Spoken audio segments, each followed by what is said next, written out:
Magandang araw po sa inyo, Sir Blair. Maligayang Pasko po at manigong bagong taon. Sumulat po ko upang maibahagi ang isang pambihirang kwento na nangyari nung ako ay bata pa lamang. Ito ay isang kwento na kahit yata hanggang sa aking pagtanda ay maaalala ko pa rin ang bawat detalye. Sa naging karanasan ko nung bata pa ako, masasabi ko na marami talagang pagsubok ang ibibigay sa atin ng Diyos. Hindi upang pahirapan tayo, kundi para ihanda tayo sa mas magagandang bagay at kapalaran na nakalaan para sa atin. Ang mga pagsubok na ito ang susukat sa tatag ng pananampalataya natin sa ating Panginoong lumikha. Itago niyo na lamang po ako sa pangalan na Angelo. At ito ang aking kwento. Sanggol pa lamang ako nang mamatay ang aking ina. Meron kasi siyang malalang sakit na hindi na naagapan at yun ang naging sanhi ng kanyang kamatayan. Ang tatay ko naman ay hindi ko nakilala simulat sa pool. Ayon sa kwento ng aking tita Ason, ay iniwanan si nanay ng tatay ko nang malaman na buntis ito. Nang mamatay si nanay, si tita Ason na ang nagpalaki sa akin. Kasama namin sa bahay ang nag-iisang anak ni tita Ason na si Romeo. Hindi sa sinisiraan ko sina tita Ason at Romeo, pero hindi naging maganda ang pagtrato nila sa akin. Nang tumuntong ako sa edad na 6, ay gumagawa na ako ng mabibigat na gawain, kagaya na lamang ng pag-iigib ng tubig at paglalaba. Hanggang sa umedad ako ng 11, ay ganoon pa rin ang naging pagtrato nila sa akin. Nung bata pa ako ay sakitin ako. Madali akong tamaan ng lagnat, ubo at sipon. Nadiskubre ko rin na mabilis akong mapagod, na para bang hinihika ako kapag nakakaramdam ako ng matinding pagod. Pero ang kalagayan kong yon ay hindi naging hadlang para patuloy akong alilain ni Tita Ason at Romeo. Para sa kanila ay isa kong alipin at hindi kadugo. Isang umaga, abala na kagad ako sa pagluluto ng almusal, habang sina Tita Ason at Romeo naman ay nakaupo na at naghihintay ng pagkain. Pambihira! Ano ba, Angelo? Matagal pa ba yan? Gutom na ako, aba. Nay, paniguradong binabagalan niya talaga para mamatay tayo sa gutom. Ito na po. Tapos na po ako magluto. Maghahain na po ako. Bilisan mo, aba. Nag-aaway na ang mga bituka ko. Kapag kami nagkaroon ng ulcer, ikaw ang sisisihin ko. Nagmamadali kong inihain ang sinangag at pritong itlog. Ipinagtimpla ko na rin sila ng kape bago ako umupo para kumain. Naknang, ano ba yan? Bakit ba ang bagal-bagal mong kumilos na bata ka? Hindi ba? Ang ayoko sa lahat ay yung mabagal. Nasasayang ang oras kapag palagi kang ganyan. Medyo masama po kasi ang pakiramdam ko, tita. Hindi po bang sabi ko kagabi, nilalagnat po ako? Ay nako, palagi ka na lamang may sakit. Talaga bang may sakit ka? O dahilan mo lang yan para hindi ka makakilos dito sa bahay? Tama ka dyan, Nay. Nagdadahilan lang yan para hindi mautusan. Hindi po ba?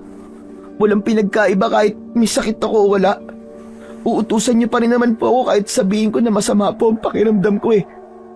Saka, madalas naman po talaga ako magkasakit kahit nung baby pa po ako. Kayo na rin po ang nagsabi nun sa akin. Kung sa bagay, tama ka naman. Ang laki ng nagastos ko sa'yo. Simula pa nun, kasi palagi ka na lamang nagkakasakit. Ilang gamot na ang binili ko para sa'yo. Kaya dapat lang na pagsilbihan mo kami para naman makabawi-bawi ako sa mga ginastos ko sa'yo. Kaya nga po tita, nagpapasalamat po ako sa inyo kasi hindi niyo po ako pinabayaan. Kung hindi po dahil sa inyo, baka wala na po ako ngayon. Mabuti naman at alam mo, Angelo. Si nanay kaya nag-alaga sa'yo nang namatay ang nanay mo. Yung tatay mo naman, iniwanan kayo nang nabuntis ang nanay mo. Ay nako, napakamalas pala ng buhay mo, no?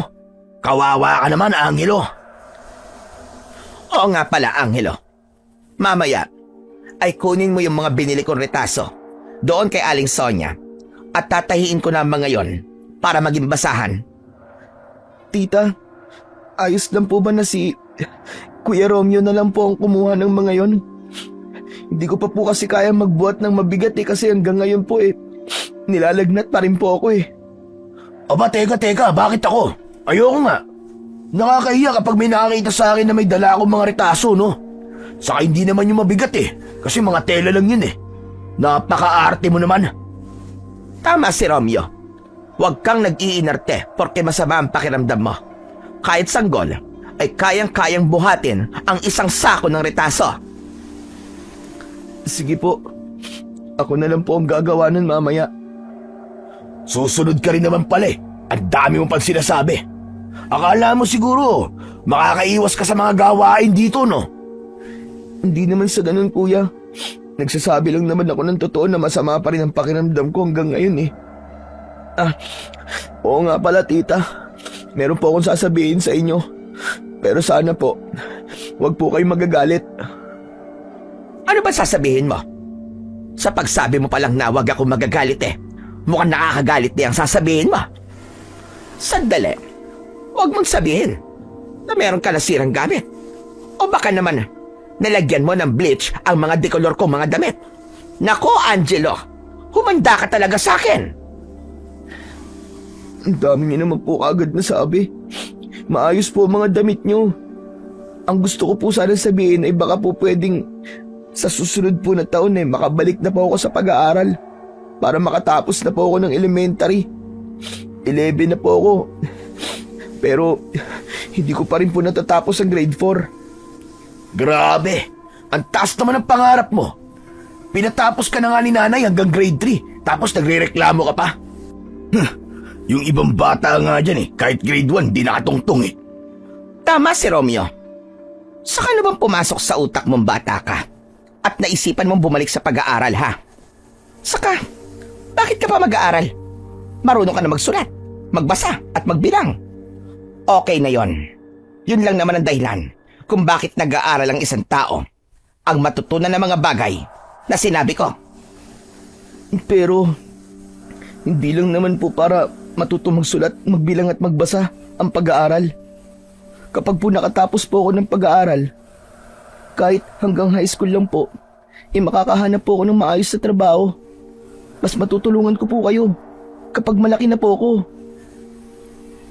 Ang sabihin mo, kapag nakahanap ka ng magandang trabaho, ay aalis ka na rito. Iiwan mo na kami. Aba, hindi pwede yun, kasi mawawalan kami ng katulong. Saka ako nga, hanggang second year high school lang natapos ko Okay naman ako Okay na ba sa'yo yung ganyan, kuya? Yung nasa bahay ka lang at walang trabaho kahit 20 years old ka na? Anong ibig mo sabihin, ha? Ayaw mo bang matulungan si tita sa pagpasok ng pera sa bahay na to, kuya? Hindi ba isang paraan yun para makabawi ka sa pagpapalaki niya sa'yo? Bakit parang sinasabi mong batugan ako, ha? Gusto bang makatikim ng lumilipad na kamao? Tapos dyan sa gusto mo dadapo, ha? Kuya Romeo, nagsasabi lang naman po ako ng totoo. Tama na yan, tama na! Nasa harapan tayo ng grasya, tapos nag-aaway kayo. Ikaw naman, Angelo. Tigilan mo na yung paghahangad mo na makabalik sa pag-aaral. Tama si Romeo. Magpasalamat ka na lang dahil marunong ka nang magbasa, magbilang at magsulat. Hindi mo na rin kailangan magtapos ng pag-aaral dahil habang buhay kang magiging alipin sa pamamahay na ito.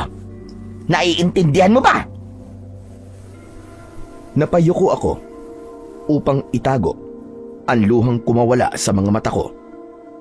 Alam ko kasi na kapag nakita nila akong umiiyak, ay mas lalo silang magagalit sa akin. Baka nga saktan pa nila ako kasi iisipin nila na nagpapaawa lang ako. Sa bahay na yon ay parang wala akong karapatang magpakita ng emosyon. Kapag umiyak ako, ay sasabihin nila na nag-iinarte o nagpapaawa ako. At kapag ganun, ay hindi pwedeng hindi nila ako sasaktan.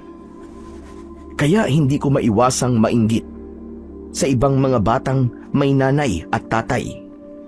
Yung bang mga batang na-e-enjoy nila ang pagiging bata nila.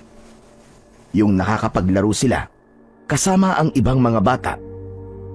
Ako kasi, simula nang nagkaroon ako ng kamalayan, ay naging alipin na ako ni na Tita Ason, ni hindi ko naranasang maglaro sa labas o magkaroon man lang ng kahit na isang laruan. Pakiramdam ko, tumalon ako sa pagiging bata at dumiretso ko sa pagiging matanda. Ganun pa man, hindi ako nawawalan ng pag-asa na darating ang araw na magkakaroon ng malaking pagbabago sa buhay ko. Tuwing gabi, bago ako matulog, ay palagi kong ipinagdadasal sa Panginoong Diyos na sana ay maging mabait na sina Tita Ason at Kuya Romeo sa akin, para naman maranasan ko ang pagmamahal na hindi ko naramdaman sa mga magulang ko. Pagkatapos kong mag-almusal, ay umalis na ako ng bahay para kunin kay Aling Sonia ang mga retaso na kailangan ni Tita Ason para sa paggawa niya ng mga basahan. Yun kasi ang ikinabubuhay niya. Ibinibenta niya ang mga basahan at meron din siyang sinusuplayan nun sa bayan. Kahit masama ang pakiramdam ko, ay naglakad ako sa ilalim ng matinding sikat ng araw. Malayo-layo ang kailangan kong lakarin dahil sa kabilang baryo pa nakatira si Aling Sonia. Nang nakarating na ako kina Aling Sonia, ay inabot niya sa akin ang isang sako ng mga retaso. Hindi naman yun ganun kabigat, pero dahil sa masama ang pakiramdam ko, ay alam ko na mahihirapan akong dalhin yun. Pero alam ko na wala akong magagawa kundi ang sumunod kina Tita Ason. Natatakot kasi ako na baka kapag hindi ako sumunod sa mga utos nila, ay palayasin nila ako. Ayokong mawala ng tirahan kasi wala akong ibang mapupuntahan. Isa pa, palagi kong iniisip na kadugo ko sina Tita Ason at Kuya Romeo at sila ang nagpapakain sa akin, kaya dapat lamang na sumunod ako sa mga sinasabi nila. Habang pasan ko ang isang sako ng retaso, ay nakaramdam na ako ng pagkahilo habang naglalakad. Pero pinilit ko pa rin na magpatuloy. Hanggang sa bigla na lamang umikot ang paningin ko. Mapapaluhod na sana ako nang may mga kamay na humawak sa katawan ko. Paglingon ko sa aking tabi, ay isang matandang lalaki ang naroon. Nakasuot siya ng salakot, kaya hindi ko masyadong nakita ang mukha niya. Oh, mag-iingat ka. Kaya mo pa bang buhatin yung dala mo? Maraming salamat po, Tatang. Kung di po kayo dumating, baka natumba na po ako. Pero kaya ko pa naman po itong dala ko. Sigurado ka ba? Mainit ang katawan mo. Sa palagay ko ay may lagnat ka.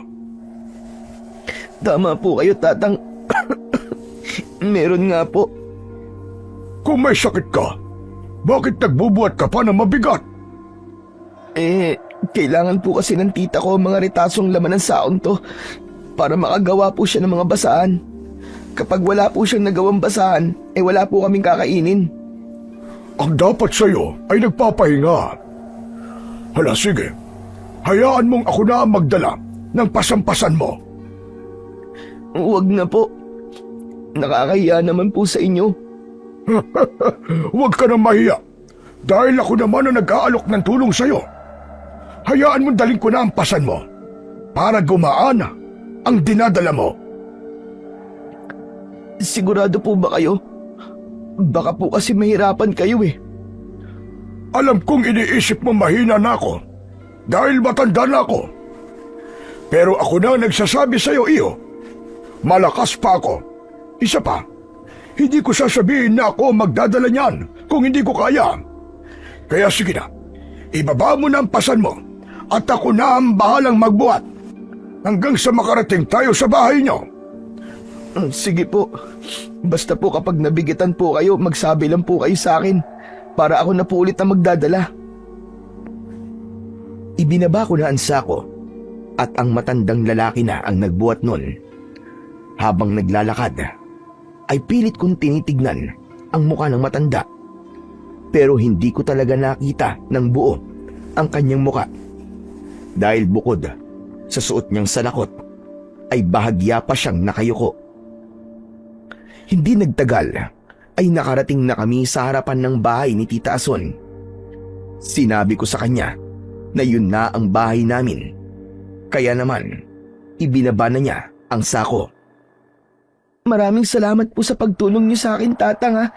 Ay, ano po palang pangalan niyo? Saka ko na sasabihin sa iyo pangalan ko kapag nagkita tayo muli. Paano niyo po nasabi na magkikita po tayo uli? Dito po ba kayo nakatira sa baryo namin? Parang ngayon ko lang po kayo nakita dito eh. Maliit lang ang mundo, Angelo. Hindi malabong mag-cross muli ang ating landas. O sa sige na. Aalis na ako. Mag-iingat ka palagi at huwag mong kakalimutan na magdasal palagi sa Panginoon Diyos. Tinapik ng matandang lalaki ang ibabaw ng ulo ko. Saka siya naglakad palayo. Nakangangakong sinundan ng tingin ang matanda hanggang sa tuluyan na siyang nawala sa aking paningin. Teka, tama bang pagkakarinig ko? Tinawag niya ako sa pangalan ko Pero hindi ko naman sinabi sa kanya ang pangalan ko. Paano niya kaya nalaman yun? Baka isa siyang manghuhula. Sayang, dapat pala pinahulaan ko sa kanya kung magiging mabait pa ba sa akin sina Tita Ason at Kuya Romeo. Hoy! Angelo! Ano pa ba't tinatayo-tayo mo riyan? Dalhin mo na nga rito mga retaso na yan para magawa ko ng basahan. At talagang inilapagbupa sa lupa. Kapag yan ay nadumihan, mapapalo ka talaga sa akin. Opo, Tita. Nandiyan na po. Agad kong pinasan ng sako at saka ko yun ipinasok sa bahay. Inilapag ko yun sa may mahabang upuan. Bakit parang ang bilis mo yatag nakabalik? Baka naman sumakay ka pa ng tricycle Hindi po. May matanda pong tumulong sa akin na nagbuhat po niya mga ritaso.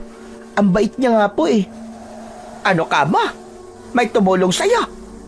Sinong matanda yon? Hindi ko po kilala Tita Ason eh. Kanina ko lang po siya nakita. Kaya baka po dayo lang po siya rito. Baka napadaan lang. Tinanong ko nga po ang pangalan niya pero hindi niya po sinabi sa akin eh. Hay nako, ang mabuti pa, kalimutan mo na matandang yon. Hugasan mo ni mga nasa lababo at baka ipisin pa ba ngayon. Pagkatapos ay magsibak ka ng kahoy. Nakita kong paubos na ang panggatong natin. Tita, pwede po bang si Kuya Romeo na po ang magsibak ng kahoy? Talaga po kasing masama po ang pakiramdam ko eh. Para po makapagpahinga na po ako kahit ngayong araw lang po. Talagang ipinapasa mo pa sa iba ang utos ko sa'yo, ha? Napakautak mo talagang bata ka. Wala rito si Romeo. Naglalaro siya ng basketball kaya ikaw ang gumawa nun. Bilisan mo na nga lang. Para kapag natapos na mga utos ko sa'yo, ay pwede ka na magpahinga. Sige po. pwede po ba akong humingi ng pambili po ng paracetamol? Ang dami mo namang request, lintik kang bata ka. Wala akong maibibigay na pera sa'yo. Ang gawin mo ay magpakulo ka ng dahon ng kalabasa at inumin mo yung pinagpakuluan para mawala yung lagnat mo. Ang arte-arte nito. May nalalaman ka pang paracetamol dyan? Tadyakan kita eh. Kumilos ka na nga. At saka ka magpahinga kapag natapos mo ng lahat ng utos ko. Bakit kasi palagi ka na lamang nagkakasakit? Pero wisyo ka talaga sa akin kahit kailan. Bagsak ang balikat na nagtungo ako sa kusina para hugasan ang mga hugasin na nasa lababo. Duda ako na makapagpapahinga ako kapag natapos ko na ang mga inutos ni Tita Ason. Kilala ko na kasi siya. Kapag nakita niyang wala akong ginagawa, ay paniguradong maghahanap siya ng iuutos niya sa akin. Pakiramdam ko nga, ang turing sa akin ni na Tita Ason at Kuya Romeo ay isang robot na hindi napapagod. Mas lalo akong nakaramdam ng lungkot ng sandaling yon. Naisip ko kasi na kung kasama ko lang sana ang mga magulang ko, malamang ay hindi ko nararanasan ang ganoong hirap at pagmamalupit. Sigurado ko na tuwing meron akong sakit ay merong mag-aalaga sa akin. Pero ang bagay na yon ay hanggang pangarap na lang dahil patay na ang nanay ko habang ang tatay ko naman ay malabo nang magpakita pa sa akin. Nang sumunod na araw ay hindi pa rin naging mabuti ang pakiramdam ko. Kahit sinabi ko kay Tita Ason na kailangan ko na talagang magpahinga, ay pinaglaban niya pa rin ako. Sinunod ko na lang ang mga sinabi niya dahil wala naman akong magagawa kundi gawin ang mga inuutos niya. Dinala ko ang mga labahan sa likod ng bahay. Kinailangan ko ring mag-igib ng tubig sa poso ng aming kapitbahay. Kaya nang nagsimula na akong maglaba, ay nanghihina na ako. Pakiramdam ko ay mawawalan na talaga ako ng malay kapag pinagpatuloy ko yon. Pero tinuloy ko pa rin ang paglalaba. Dahil sa tila wala ako sa akin sarili dahil sa lagnat, ay kinuha ko ang bleach at nalagyan ko noon ang isang kulay pulang blusa ni Tita Ason. Nang hilakbot ako, nang mapagtanto ko ang aking nagawa, at nang nakita kong kumupas ang bahagi ng blusa na nalagyan ko ng bleach. Sakto pa, napapalapit sa akin si Kuya Romeo. Hindi ko alam kung paano ko itatago ang blusa sa kanya. Hoy, tumayo ka na nga muna dyan at ibili mo ako ng soft drinks. Teka, bakit ganyan ang damit ni nanay? Anong ginawa mo dyan? Naku po, yari ka. Kuya, huwag mo naman akong isumbong kay Tito. Baka paluin niya ako eh. Talagang dapat lang sa'yo ang paluin. Paborito pa naman ni nanay yan. Dahil yan ang palagi niyang sinusuot kapag may lakad siya. Nanay! Nay, halika! Bilisan mo! May papakita ako sa'yo, Nay! Ano ba yan, ha? Nagtatahi pa ako ng basahan eh. Iwanan mo muna yan. Tignan mo ang ginawa ni Angelo sa damit mo. Paniguradong matutuwa ka. Kulang na lang ay mahimatay ako sa sobrang takot. Hindi nagtagal ay lumapit sa amin si Tita Ason at nanlaki ang mga mata niya nang nakita niya ang nangyari sa kanyang damit. Anong nangyari? Anak na... Ano yan? Bakit nagkaganyan ang damit ko? Sorry po, Tita. Aksidente ko pong nilagyan ng bleach eh. Hindi ko naman po sinasadya. Para po kasing wala ako sa sarili dahil masama po talaga ang pakiramdam ko eh. Anong aksidente ang sinasabi mo? Wala akong pakialam kung masama ang pakiramdam mo. Hindi ba? Palagi ako nagpapaalala sa'yo na mag-iingat ka sa paggamit ng bleach sa mga damit. Ilang beses ko ba sasabihin sa'yo na hindi yan ginagamit sa mga dekolor? Talagang yung pandiinan ko pandamit ang sinira mo. Halika nga ritong bata ka! Napasigaw ako nang mariin na piningot ni Tita Ason ang tenga ko. Napatayo ako. Sa kanya ko hinila sa aking braso. Halos kalad ka rin niya ako papasok sa bahay at pinadapa niya ako sa saig. Hindi ko na napigilang umiyak nang kunin ni Tita Ason ang mahabang kawayan na siyang ginagamit niya na pangpalo sa akin. Tita, maawa ka na. Huwag mo naman akong paluin, oh. Masama po talaga ang pakiramdam ko. May lagnat po ako. Maawa na po kayo sa akin. Alam mo ba na sa ginawa mo sa damit ko? Ay parang lalagdatin din ako. Dumapa ka na. Dahil kung hindi, tatama sa kahit na anong parte ng katawan mo ang kawayang ito.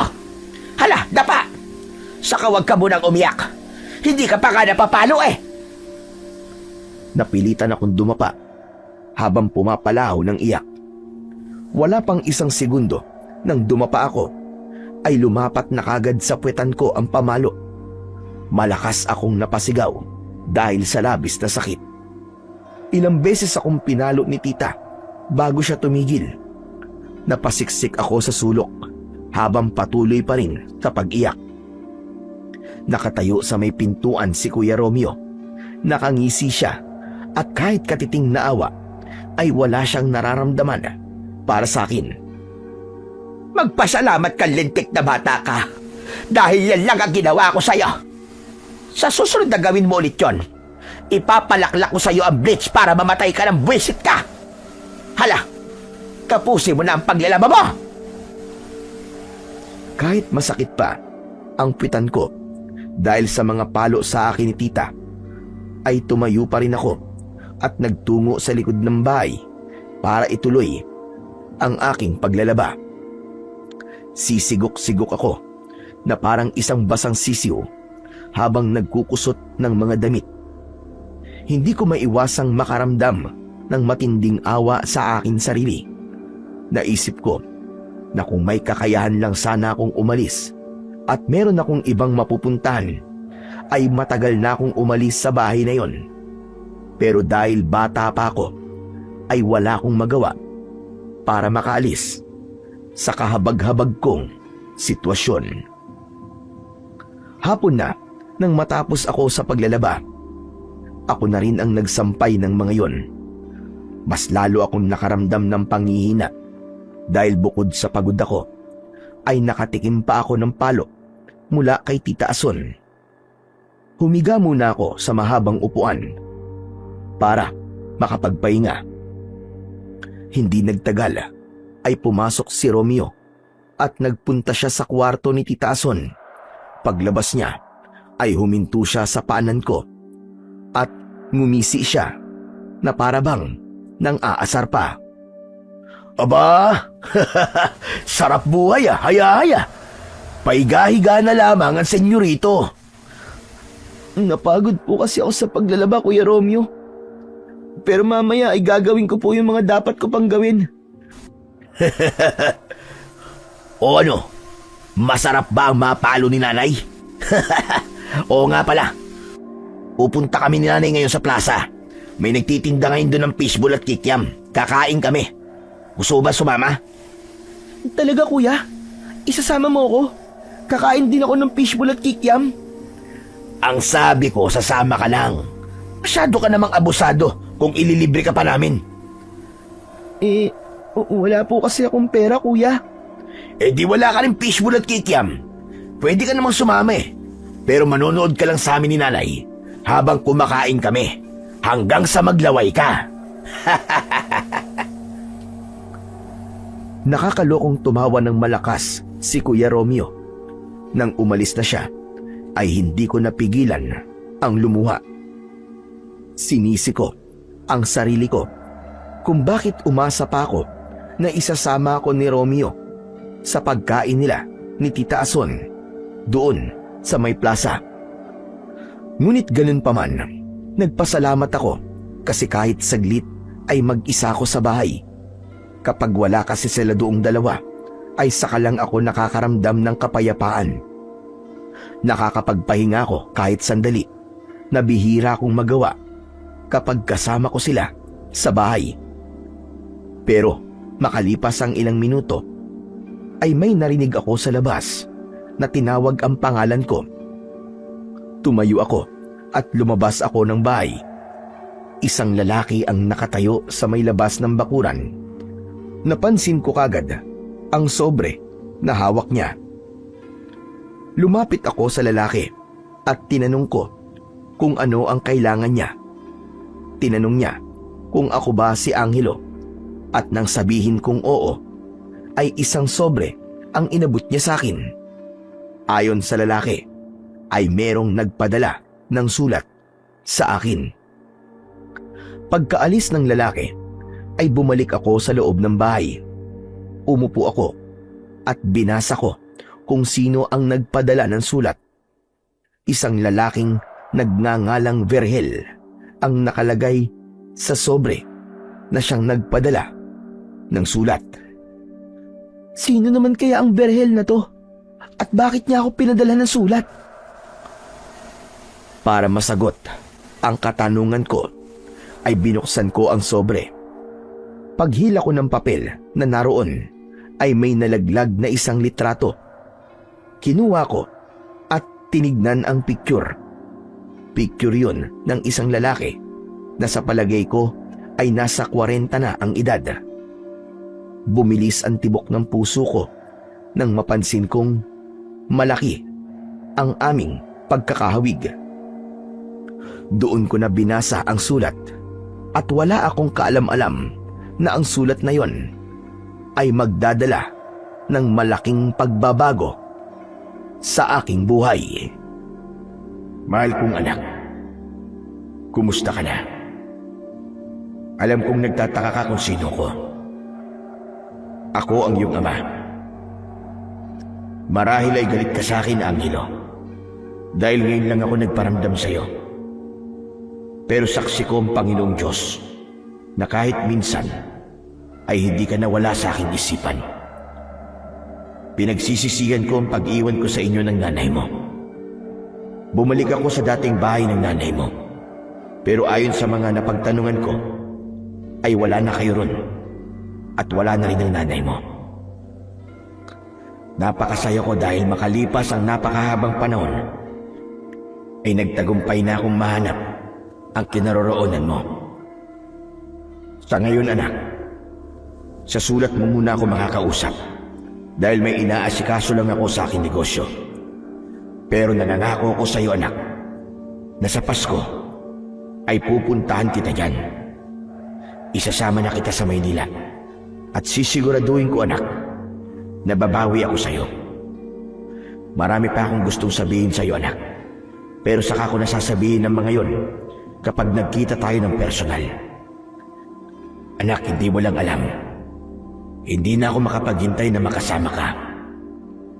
Mahal na mahal kita, anak, at sana ay mapatawad mo ko sa nagawa kong malaking kasalanan sa iyo. Hindi ko na namalayan na walang tigil na palang tumutulo ang luha ko ng mga sandaling yon. Matapos kong basahin ang sulat, ay muli kong tinitigan ang litrato ng lalaking nagpakilalang tatay ko. Pakiramdam ko ay nananaginip lamang ako ng sandaling yon. Ang totoo kasi ay nawalan na rin ako ng pag-asa na magkikita pa kami ng tatay ko. Hinahanap ako ng tatay ko. At magkikita kami sa Pasko.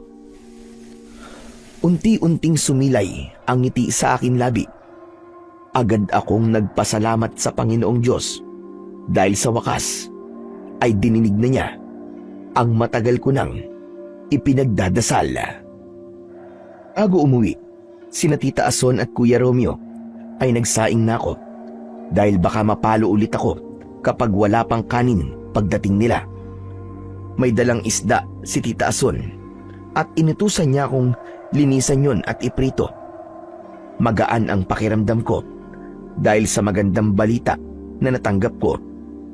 Hindi nawala ang ngiti sa aking labi hanggang sa pinalapit ako ni Kuya Romeo at inutusan niya akong ikuha siya ng t-shirt sa kanyang kwarto. Agad kong sinunod si Kuya Romeo at nang iabot ko sa kanya ang t-shirt ay nakangiti pa rin ako. Kumunot ang noo ni Kuya Romeo na para bang napansin niya na masaya ako. Nay, hindi niyo ba napapansin niyang si Angelo? Bakit? Ano bang meron sa kanya? Kanina pa nakangiti ang loko. Sa lahat ng napalo, ay parang masaya pa siya. Baka naman nasisiraan na ng bait. O kaya, ay kulang pa sa palo. Hoy, ano ba nangyayari sa'yo At bakit parang ang saya-saya mo? May nangyari ba habang wala kami rito ni nanay? O baka naman, nilagyan niya ng lason yung kanin. Kasi gusto niya na tayong mamatay. Kaya kanina pa yan nakangiti. Naku, hindi po. Hindi ko po yun magagawa sa inyo. Tama po si Kuya Romeo. May nangyari po rito habang wala po kayo.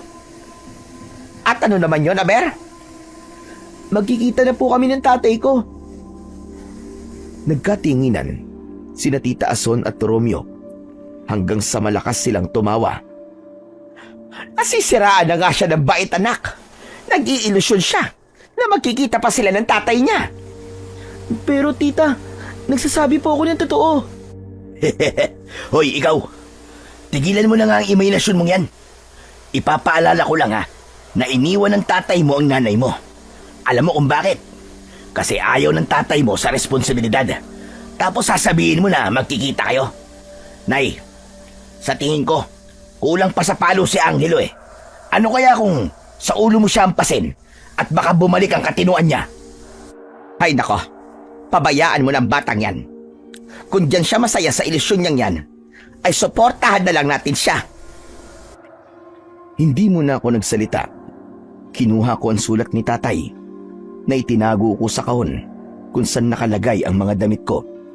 Inabot ko ang sulat kay Tita Ason at masama ang tingin niya na tinanggap niya yon.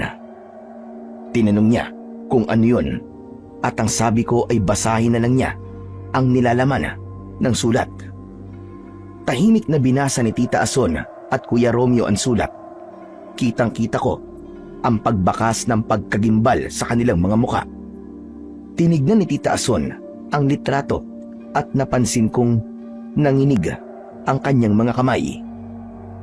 Ito nga ang tatay ni Angelo. Nakita ko na siya ng isang beses at Berhel nga ang pangalan niya. Saka mukhang mayaman na siya ngayon, Nay. May negosyo Di naniwala na po kayo ngayon sa akin. Sabi ko naman po sa inyo magkikita po kami ng tatay ko. Hindi na po ako makapaghintay na dumating po ang Pasko. Nay, ilang araw na lang Pasko na. Darating na dito ang tatay ni Angelo. Anong gagawin natin? Halika, doon tayo sa labas mag-usap. Ibinalik sa akin ni Tita Ason ang sobre at saka sila lumabas ni Romeo. Nag-usap sila sa labas at kapansin-pansin na seryoso ang mukha nilang dalawa. Pero hindi ko na yun binigyan ng pansin dahil ang nasa utak ko lang ng sandaling yon ay malapit ko nang makasama ang tatay ko. Kinabukasan ay napansin ko na nag-iba na ang pakikitungo sa akin ni Tita Ason at Romeo. Pagkagising ko ay nagulat ako dahil abala na silang dalawa sa paghahanda ng almusal.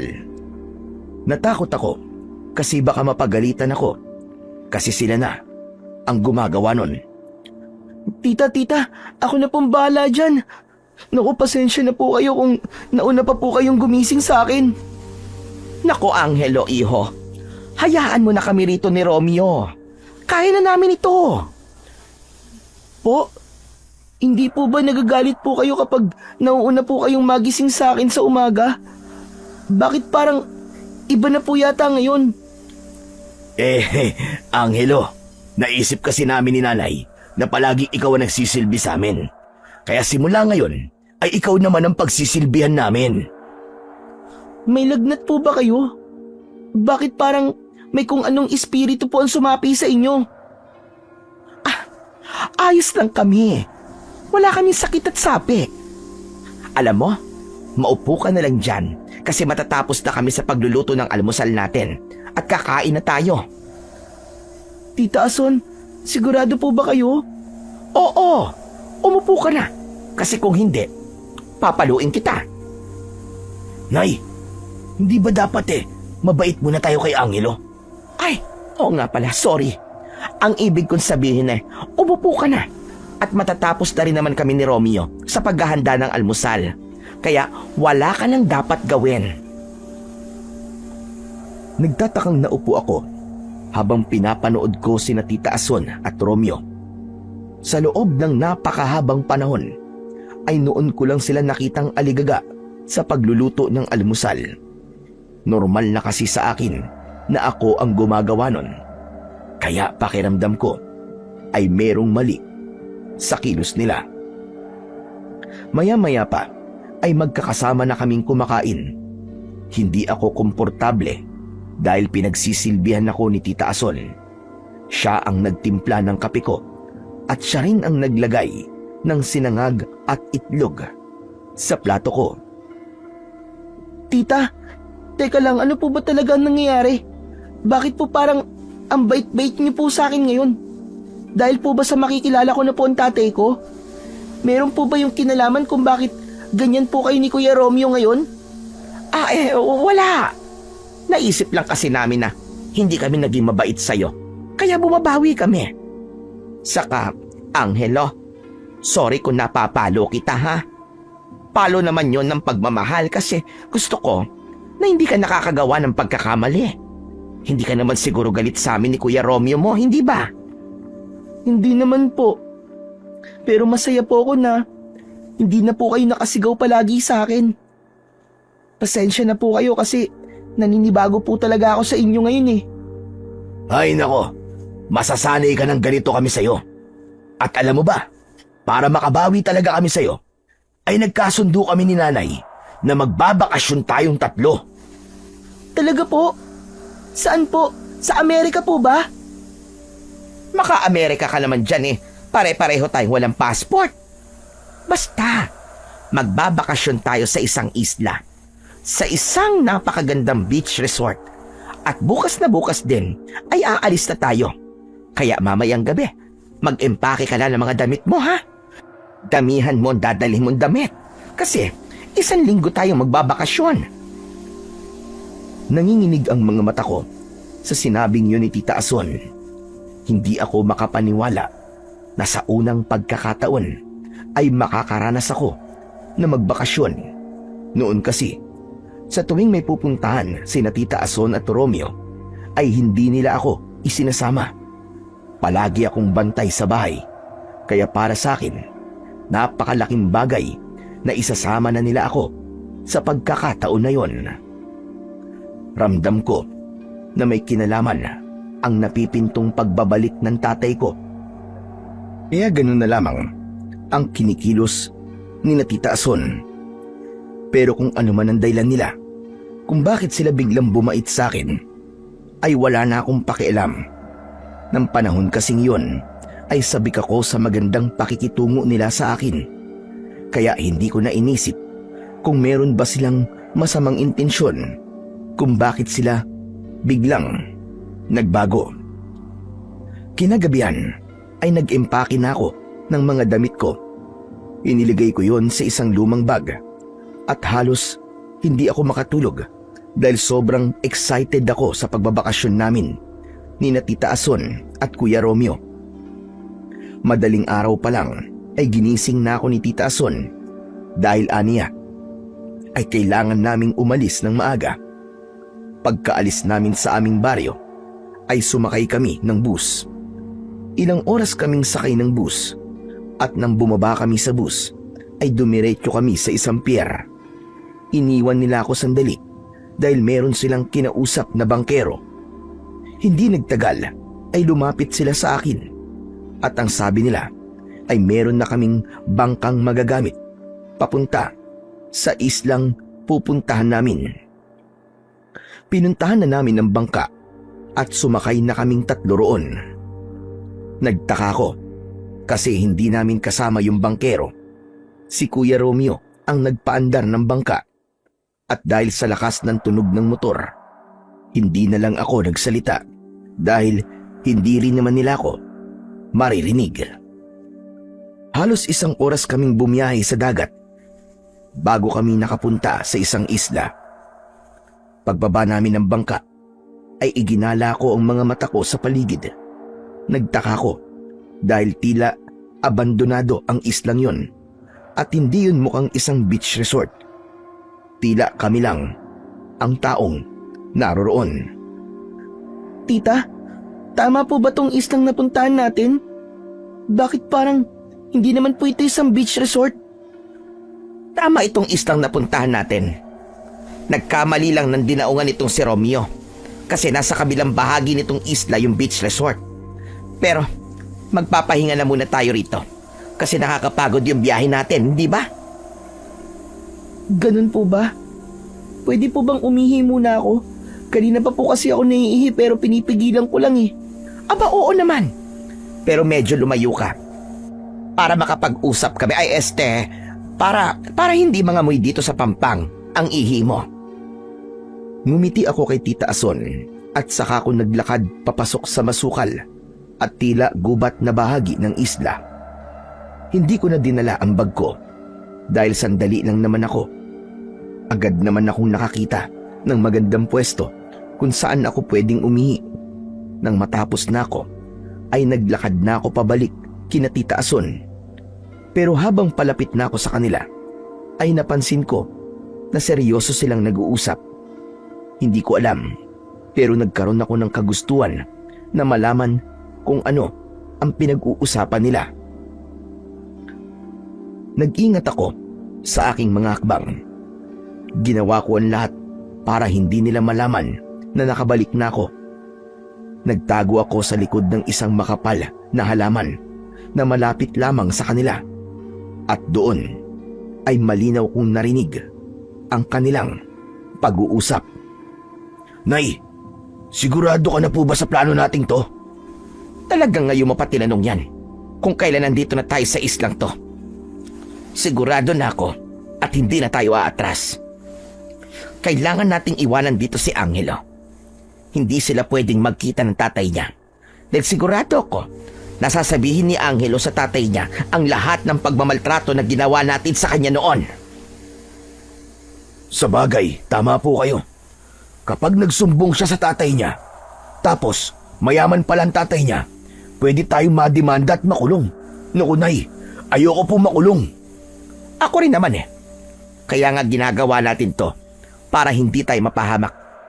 Kapag nagpunta ang tatay ni Angelo sa bahay, sabihin natin na naglaya si Angelo kasi masyadong mabarkada at hindi natin alam kung saan nagpunta. Saka sisingilin ko rin siya sa mga ginastos ko kay Angelo para naman pagkaperahan natin siya, hindi ba? Pero paano po kung makaalis dito sa isla si Angelo? Tapos makabalik po siya sa bahay. Imposibleng mangyari yan, anak. Malayo ang islang ito sa ibang isla. Isa pa, hindi ba pinaniniwalaan na pugad ng mga aswang ang islang ito? Sigurado ako na kung hindi mamamatay sa gutom si Angelo, ay mamamatay naman siya dahil kakainin siya ng mga aswang na nandito. Di, umalis na tayo ngayon dito, Nay. Samantalahin na natin habang hindi pa bumabalik si Angelo. Sige, tara na. At kinakatina ang balat ko sa lugar na ito. Hindi ako makapaniwala sa mga narinig ko. May pakiramdam ako na may hindi magandang intensyon sina Tita, kaya sila biglang bumait sa akin. Pero hindi ko naisip na gusto nila akong mamatay sa islang yon. Nang naglakad na sila pabalik sa bangka, ay agad akong lumabas sa aking pinagtataguan. Hinabol ko sila at hinawakan ko sa braso si Tita Ason. Angelo! Huwag niyo po akong iiwan dito. Parang awa niyo na po, Tita. Nay, mukhang narinig niya ang pinag-usapan natin. Pangako po, hindi po ako magsusumbong sa tatay ko. Hindi ko po sasabihin kung paano niyo po ako tinrato. Isama niyo na po ako pabalik sa bahay, please po. Gusto ko po makita ang tatay ko. Maawa na po kayo sa akin. Ay nako, wala akong tiwala sa pagbubuka mo. Sigurado ako na magsusumbong ka sa tatay mo. Kaya mas mabuting dito ka na lang sa isla. At dito ka na rin mamamatay. Maawa na po kayo sa akin. Huwag niyo po akong iwan dito. Maniwala po kayo sa akin. Hindi po talaga ako magsusumbong sa tatay ko. Ang gusto ko lang naman po, makasama po siya. Lumapit sa akin si Kuya Romeo at maras niyang inalis ang mga kamay ko sa braso ni Tita Ason. Malakas niya akong itinulak, kaya napaupo ako sa buhangin. Huwag ka na nga magmatigas. Tanggapin mo na lang na hindi na kayo magkikita ng tatay mo. Hindi kami pinanganak kahapon para maniwala sa mga sinasabi mong hindi ka magsusumbong. Malamang nasa utak mo nang isumbong kami doon sa tatay mo. Nay, sige na, sumakay ka na sa bangka. Ako nang bahala sa isang to. Nagmamadaling sumakay sa bangka si Tita Ason. Nang hilakbot ako, nang naglabas ng balisong si Kuya Romeo at itinutok niya yun sa akin. Ngumisi siya na parang kayang-kaya niya akong saktan ng sandaling yon. Sige, Angelo. Subukan mo sumama sa amin at magiging maaga ang pakikipagkita mo kay San Pedro. Huwag kuya, maawa ka. Ayoko pang mamatay. Pues, kung ayaw mo mamatay, paalisin mo na kami ni nanay sa lugar na to nang matiwasay. Huwag kang mag-alala dahil mamayang gabi ay makakasama mo na mga aswang sa islang to. Magkakaroon ka na rin ng pakinabang kasi magiging pagkain ka nila. Sa takot ko na baka saksakin ako ni Kuya Romeo, ay hindi na ako nagtangkang pilitin sila na isama ako paalis sa isla. Pagkasakay ni Kuya Romeo sa bangka, ay agad niya yung pinaandar papalayo. Wala na akong nagawa kundi ang umiyak habang paliit ng paliit sa paningin ko ang bangka kung saan nakasakay sina Tita Ason at Kuya Romeo. Bakit niyo ba ginagawa sa akin to? Wala naman akong ginawang hindi maganda sa inyo. Lahat ng gusto niyo, sinunod ko. Kahit may sakit ako, nagtatrabaho pa rin ako. Ilang minuto ako nanatili sa pangpang at hindi ko ininda ang matinding sikat ng araw. Umasa ako na babalikan pa nila ako, pero hindi na yun nangyari.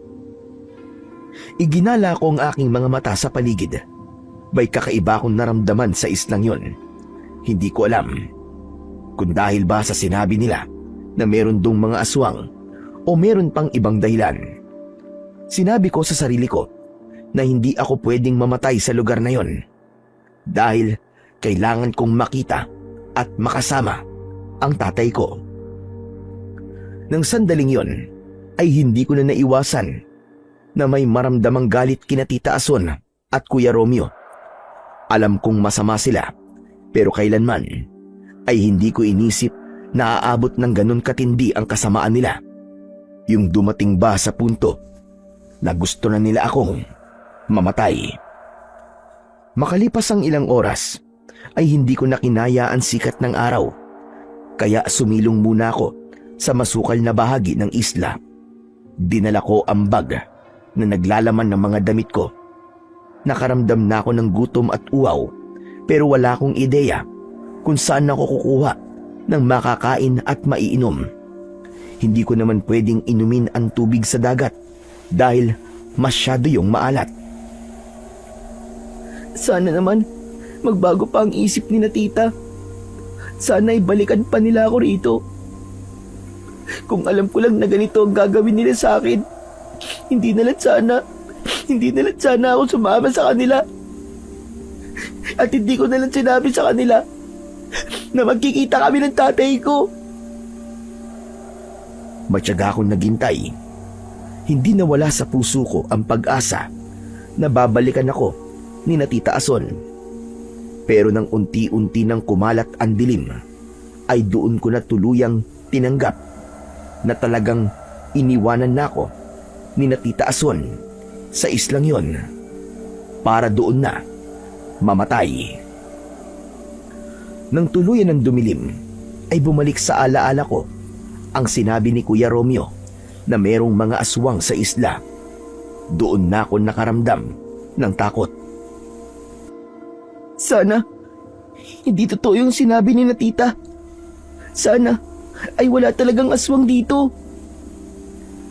Dahil gutom na talaga ako, ay naisip kong maghanap ng makakain.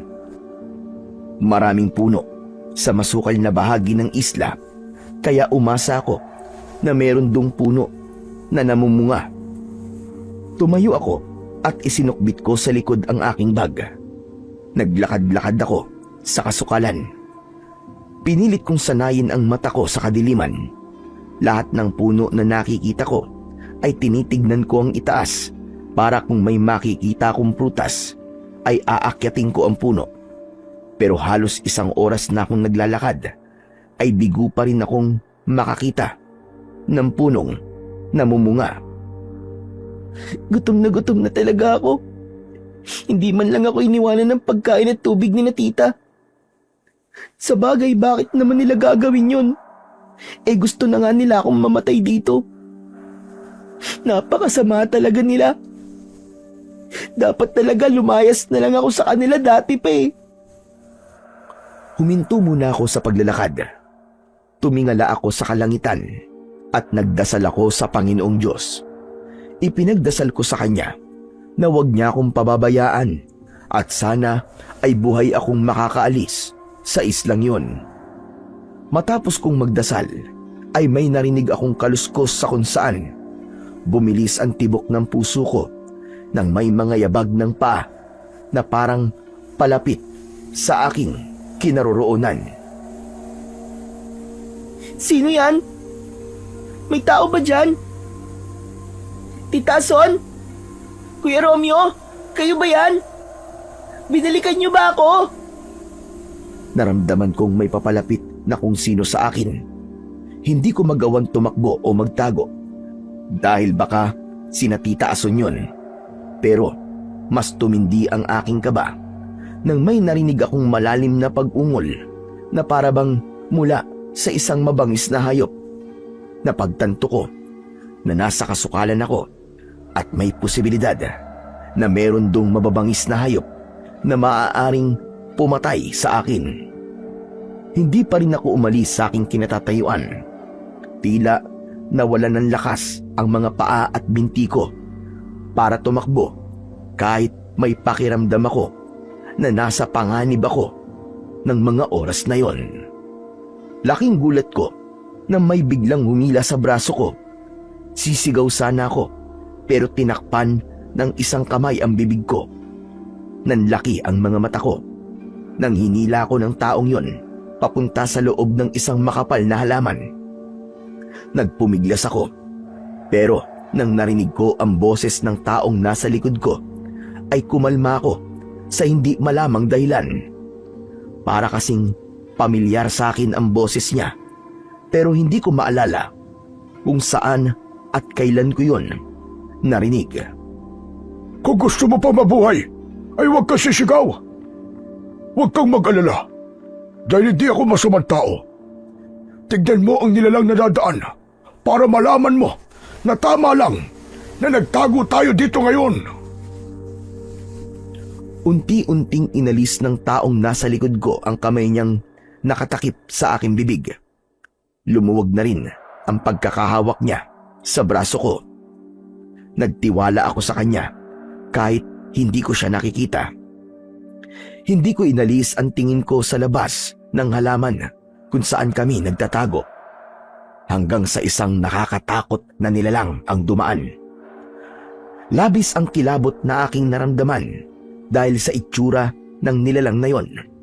Meron siyang makapal na balahibo, mahabang kuko at matutulis na mga ngipin. Nanlilisik ang mapupula niyang mga mata.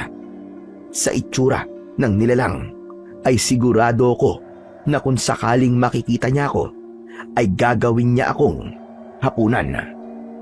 Hindi nagtagal ay nakalayo na ang makapanindig balahibo na nilalang.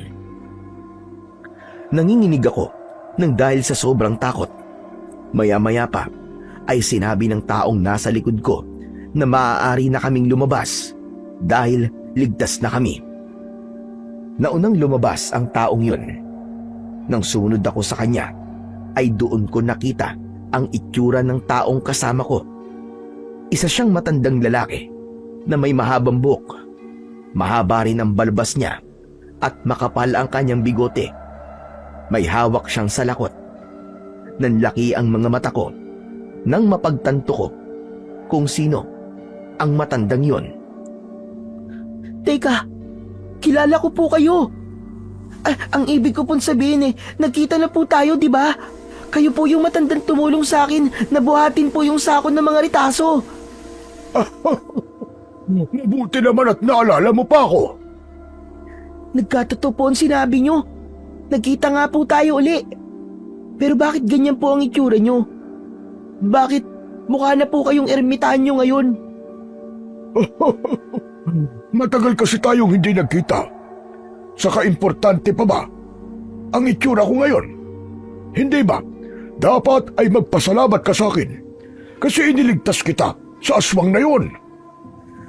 Oo nga po. Maraming salamat po sa inyo, Tatang. Sa pangalawang pagkakataon po ay tinulungan niyo po ako ulit. Pero tama po bang narinig ko? Aswang po ba talaga yung nilalang na yun? Oo, aswang ang nilalang na nakita natin kanina. Ang islang ito ay tirahan ng mga aswang. Minsan lang may magawing tao sa lugar na ito.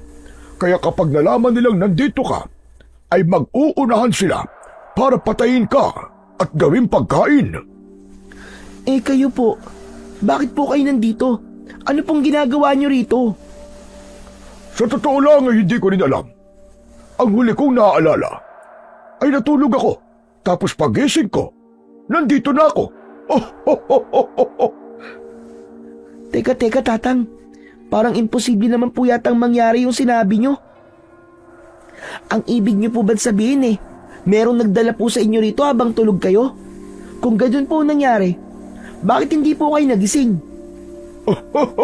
Hindi ko rin alam at wala na akong balak na alamin pa kung paano ako napunta sa islang ito. Alam mo, mas maganda na wag mo nang isipin ang pinagmulan ng problema. Ang dapat mong isipin ay ang problema mismo at kung paano mo ito mabibigyan ng solusyon. Mauubos kasi ang oras mo kung iisipin mo ang pinagmulan ng problema hanggang sa hindi mo na namamalayan na nalubog ka na sa problema at wala ng paraan para ikaw ay makaahon pa.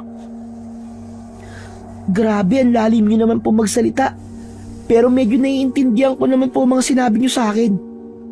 Pero natatandaan ko po na nung unang beses po tayo nagkita, ay tinawag nyo po ako sa pangalan ko. Oo nga pala, paano nyo po nalaman ang pangalan ko? Narinig ko lang na may tumawag sa pangalan mo. Huwag mo nang tanungin kung saan ko narinig dahil hindi na yun importante. Parang ang dami nyo naman pong ayaw sagutin sa mga tanong ko, Tatang. Natatandaan ko rin po na sinabi nyo na kapag nagkita po tayo uli ay sasabihin nyo na po sa akin ang pangalan nyo. Pwede ko na po bang malaman kung ano po ang pangalan nyo? Para alam ko po kung ano po ang itatawag ko sa inyo, Tatang. Sige, sasabihin ko na sa iyo ang pangalan ko. Dakila. Ako si Dakila. Wow! Ang astig naman po ng pangalan nyo. Bira po akong makarinig ng ganyang pangalan Pwede po bang Tatang Dakila na lang po ang itawag ko sa inyo? Matanda na po kasi kayo, kaya bagay po sa inyo ang ganun tawag. Ikaw ang bahala kung ano tatawag mo sa akin. Kung diyan ka komportable hindi ako aapela. Oo nga pala.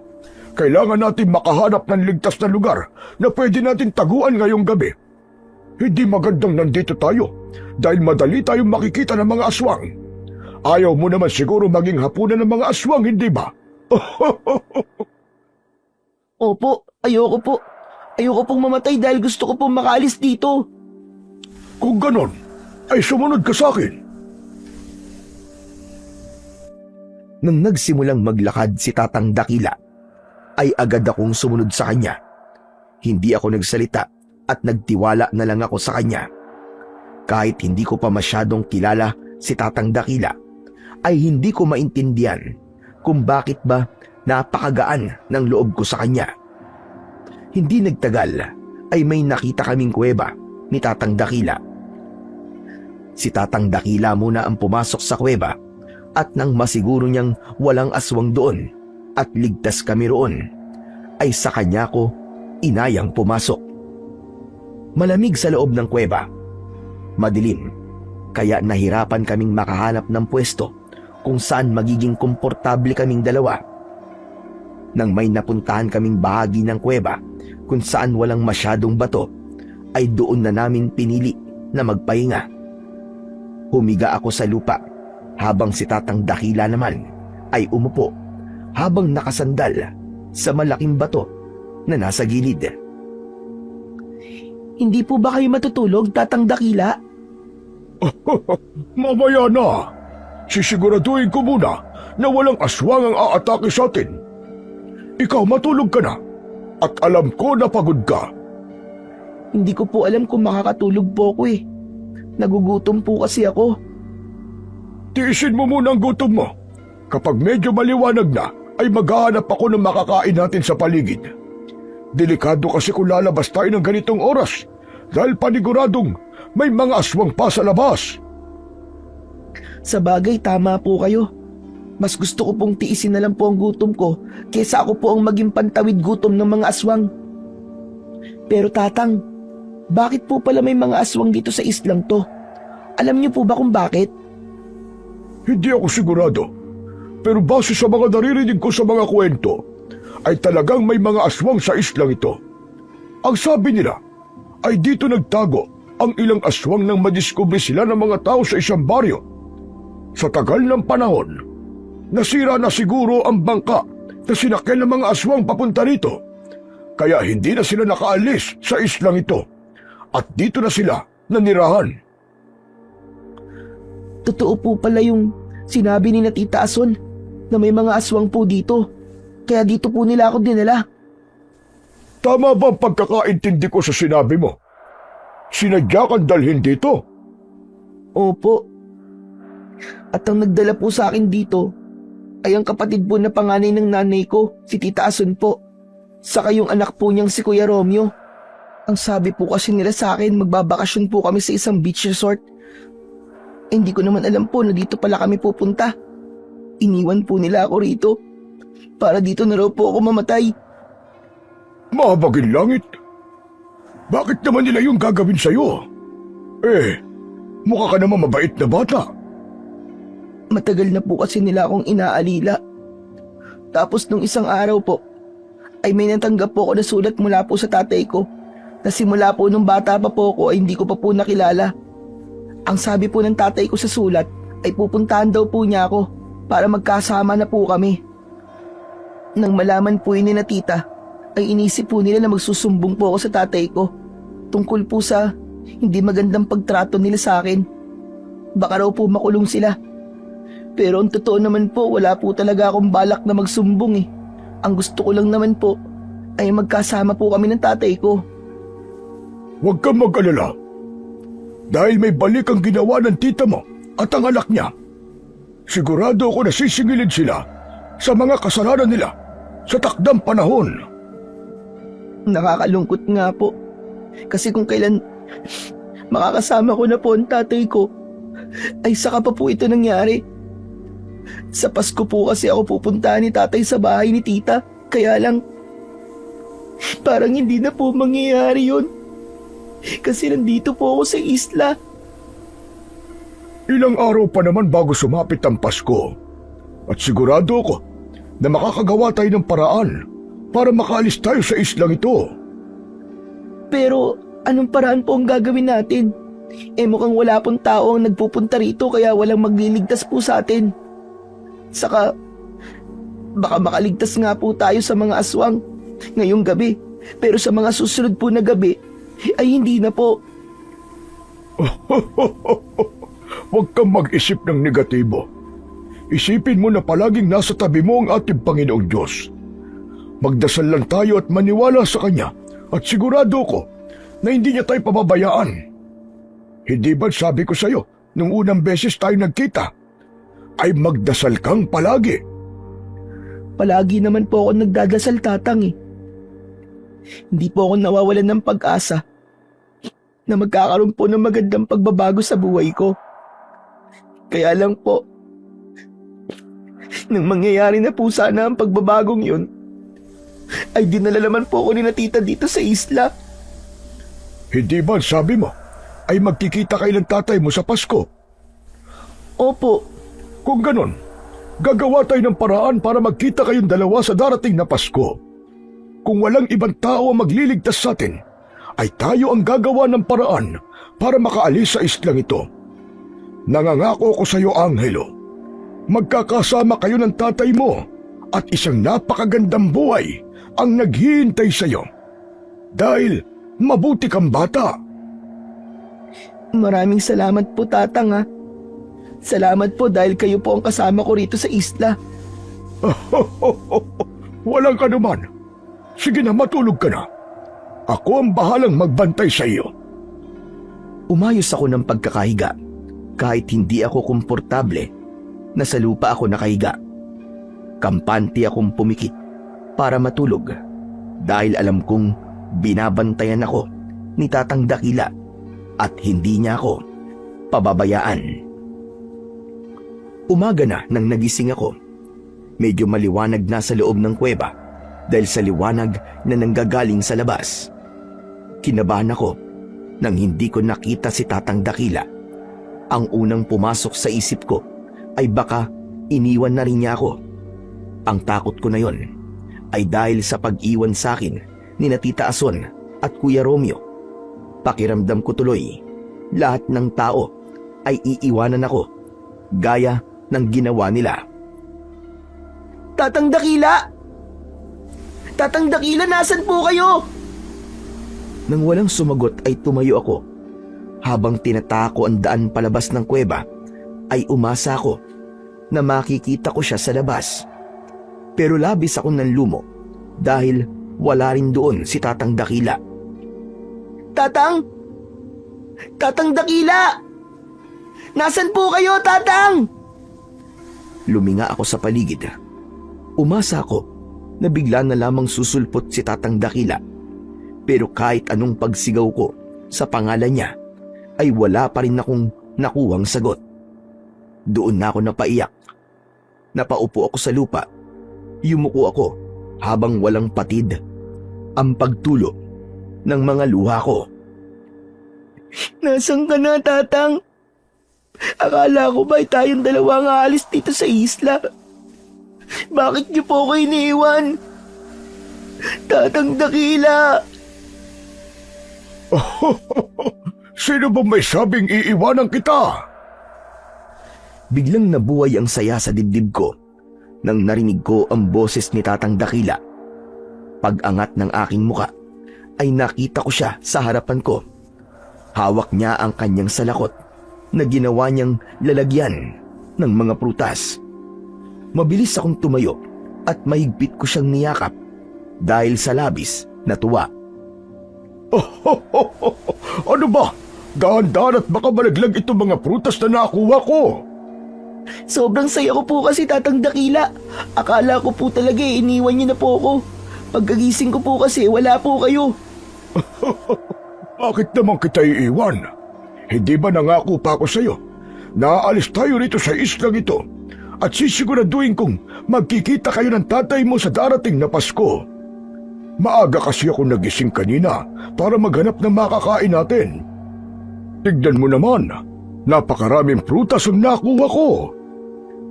Pasensya na po kung inisip ko po na iniwanan niyo po ako. Pero Tatang, ang dami pong prutas na dala niyo. Samantalang nung ako po naghahanap, wala po akong nakita ni isa. May isang parte kasi rito sa isla na maraming punong namumunga. Doon ko kinuha ang mga yan. May nakita rin akong malinis na sapa sa malapit at pwede tayong uminom doon ng tubig. Ang mabuti pa ay kumain na muna tayo at alam kong gutom na gutom ka na. Naglakad kami ni Tatang Dakila papunta sa sapa at sa tabi nun, kinain namin ang mga prutas na nakuha niya. Hindi na muna ako nagsalita at nag-focus muna ako sa pagkain dahil talaga namang gutom na ako ng sandaling yon. Dahan-dahan lang. Wala kang kaagaw sa mga yan. Kung kulang pa mga prutas na yan sa'yo, ay pwede pa tayong kumuha ulit. Sorry po, Tatang. Gutom na gutom po talaga ako eh. Pero, ligtas po ba tayo ngayong nandito tayo sa labas? Baka po biglang may aswang po na umatake sa atin eh. Hindi umaatake ang mga aswang sa umaga hanggat merong araw. Sa gabi lang sila aktibo. Sa ngayon, sigurado ko na nagtatago sila sa kung saan. Sa gabi lang po pala natin kailangan magtago sa mga aswang. Ganun na nga. Pero malakas ang kutob ko na alam na nilang nandito tayo. Kaya mas dadoblehin natin ang ating pag-iingat tuwing sasapit ang gabi. Hindi tayo maaaring manatili sa iisang pwesto o taguan. Dahil maaamoy nila tayo. Sana po ay makaligtas po tayo sa mga aswang, Tatang. Natatakot po kasi ako na baka dito na po tayo mamatay. Hindi ba sabi ko sa'yo ay huwag kang nag-iisip ng negatibo? Ay, sorry po.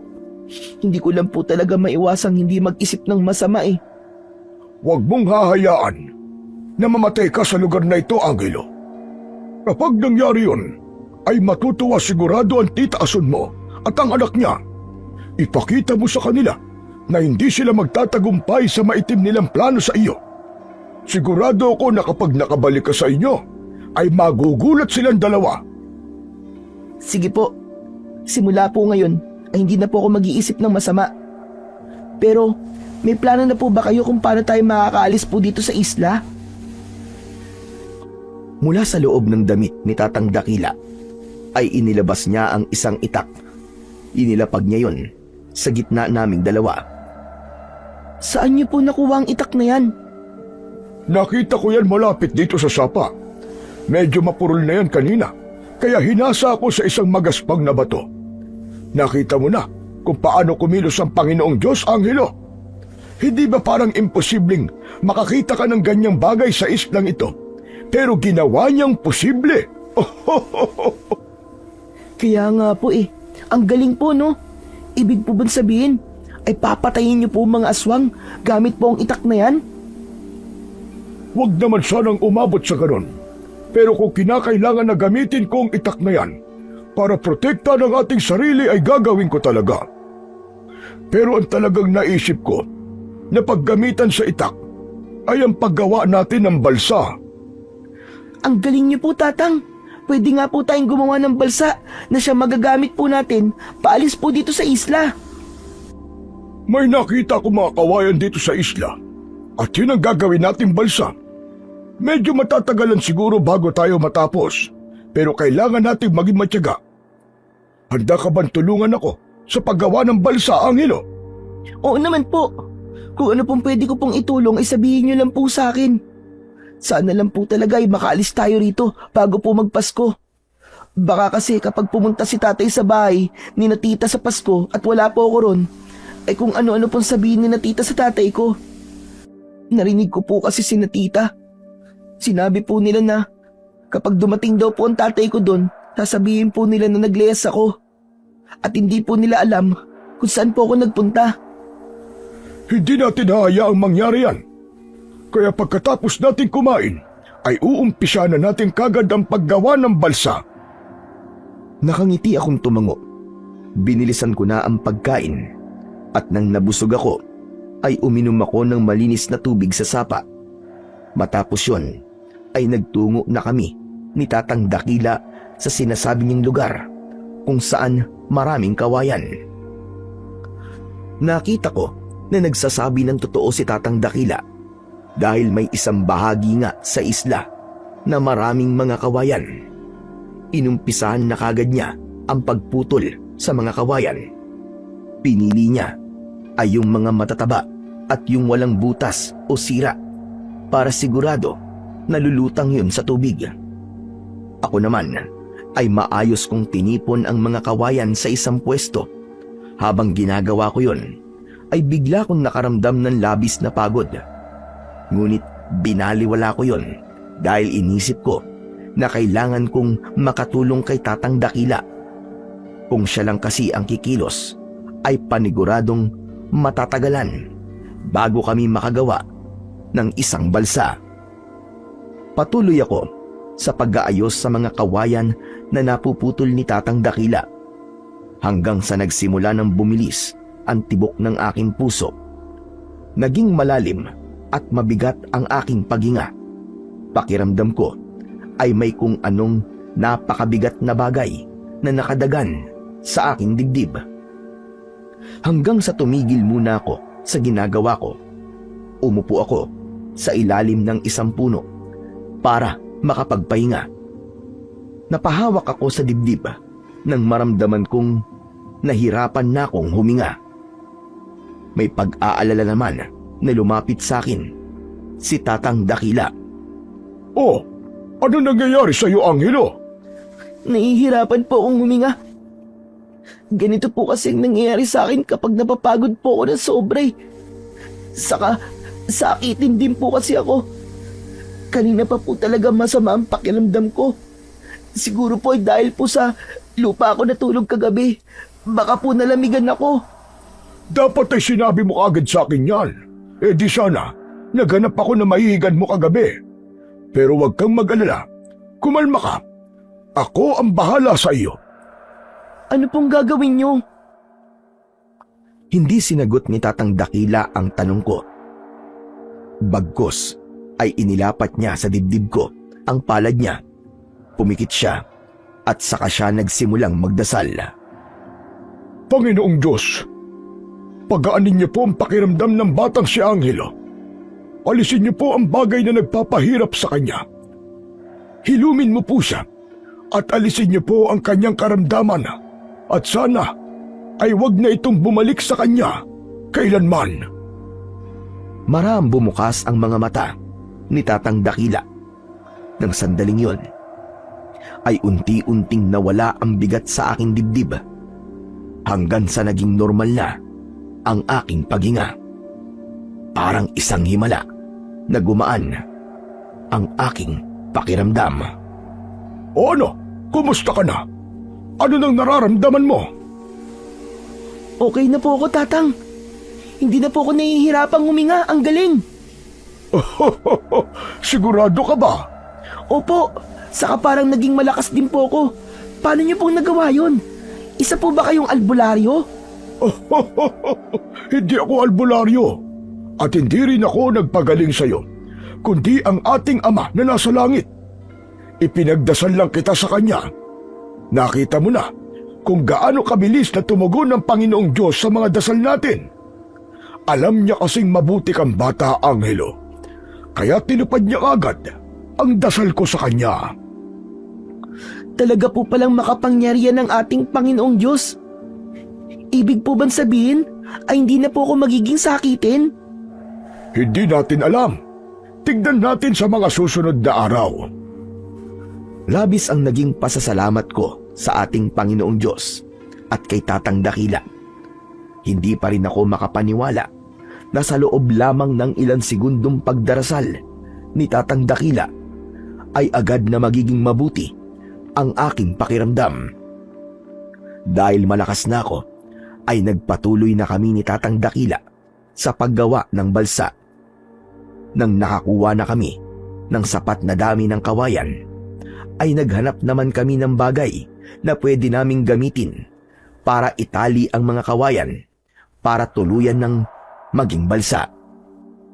Tila napakaswerte namin sa araw na yon dahil may nakita kaming matitibay na mga baging. Pumutol ng mga baging si Tatang Dakila at dinala namin ang mga yon sa mga inipon naming kawayan.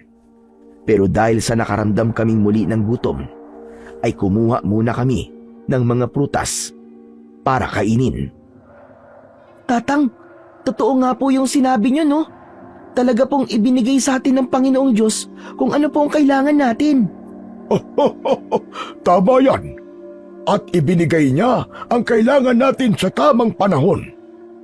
Kaya kung meron kang ipagdadasal at naiinip ka kasi hindi natutupad ang dasal mo, ang ibig sabihin ay hindi pa tamang panahon para makuha mo ang mga gusto mo. Kung sakaling hindi man ibigay ng Diyos ang ipinagdadasal mo, ibig sabihin ay hindi yun para sa'yo. Dahil may mas magandang plano ang Diyos para sa'yo. Alam niyo po, Kahit nandito po tayo sa islang may mga aswang, ay masaya po ako kasi kayo po ang kasama ko. Pakiramdam ko po ay mas napapalapit po ako sa Panginoong Diyos dahil po sa mga sinasabi niyo po sa akin. Pero sa tingin niyo po ba, makakauwi pa po ako sa amin sa Pasko, Tatang? Abay oo naman. Kung walang magiging aberya, ay makakapagleeg na tayo bukas ng umaga sa dagat. Pero Pasko na po bukas, di ba? Oo nga pala, ano?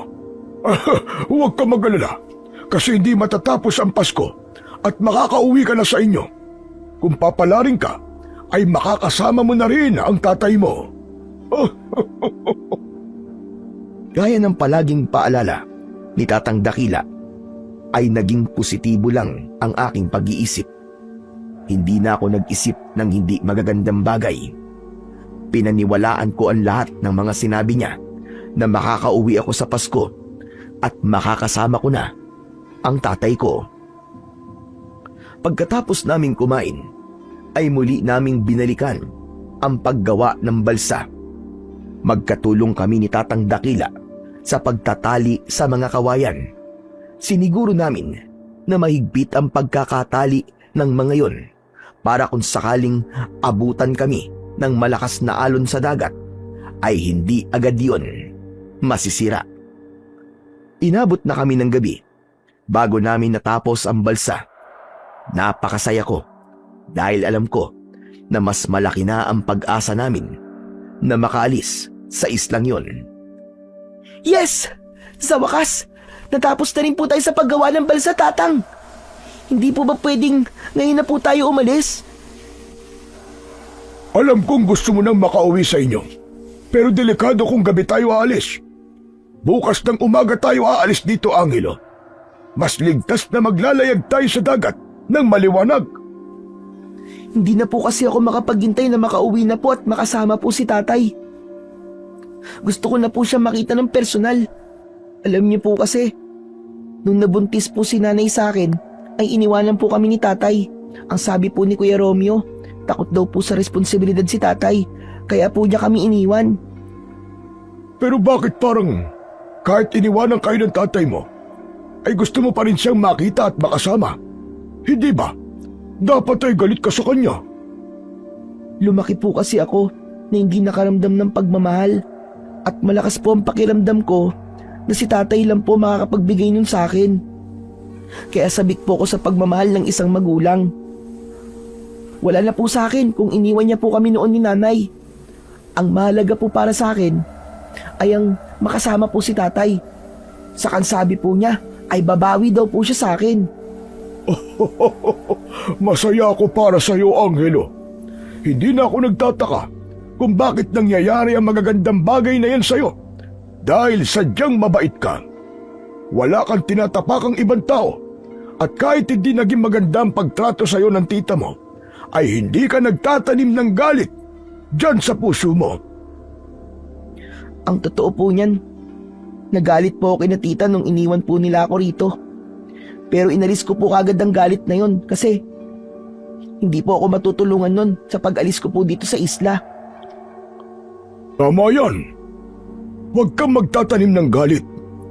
Kung hindi man maparusahan dito sa lupa ang mga taong gumawa ng hindi maganda sa iyo, hindi nila matatakasan ang batas ng ating Panginoon.